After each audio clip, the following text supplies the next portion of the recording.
chapter 18. After this, Paul left Athens and went to Corinth. And he found a Jew named Aquila, a native of Pontus, recently come from Italy with his wife Priscilla, because Claudius had commanded all the Jews to leave Rome. And he went to see them, and because he was of the same trade, he stayed with them and worked, for they were tent makers by trade.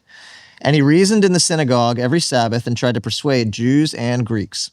When Silas and Timothy arrived from Macedonia, Paul was occupied with the word, testifying to the Jews that the Christ was Jesus. And when they opposed and reviled him, he shook out his garments and said to them, "Your blood be on your own heads. I am innocent. From now on, I will go to the Gentiles." And he left there and went to the house of a man named Titius Justus, a worshiper of God. His house was next door to the synagogue. Crispus, the ruler of the synagogue, believed in the Lord, together with his entire household, and many of the Corinthians, hearing Paul, believed and were baptized. And the Lord said to Paul one night in a vision, "Do not be afraid, but go on speaking and do not be silent, for I am with you, and no one will attack you to harm you, for I have many in this city who are my people." And he stayed 1 year and 6 months, teaching the word of God among them. But when Gallio was proconsul of Achaia, the Jews made a united attack on Paul and brought him before the tribunal, saying, "This man is persuading people to worship God contrary to the law."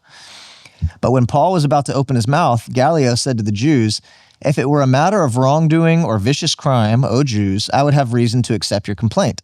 But since it is a matter of questions about words and names and your own law, see to it yourselves. I refuse to be a judge of these things." And he drove them from the tribunal. And they all seized Sosthenes, the ruler of the synagogue, and beat him in front of the tribunal. But Gallio paid no attention to any of this.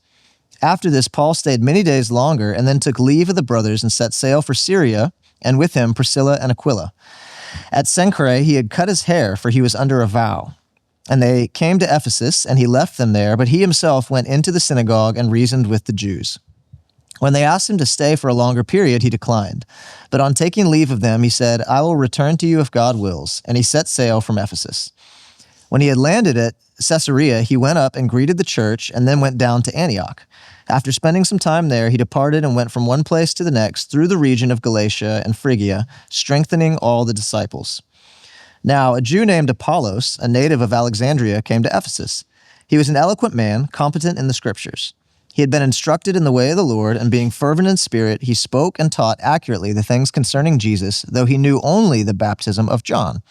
He began to speak boldly in the synagogue, but when Priscilla and Aquila heard him, they took him aside and explained to him the way of God more accurately.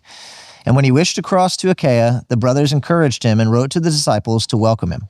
When he arrived, he greatly helped those who through grace had believed, for he powerfully refuted the Jews in public, showing by the scriptures that the Christ was Jesus. This is the word of the Lord.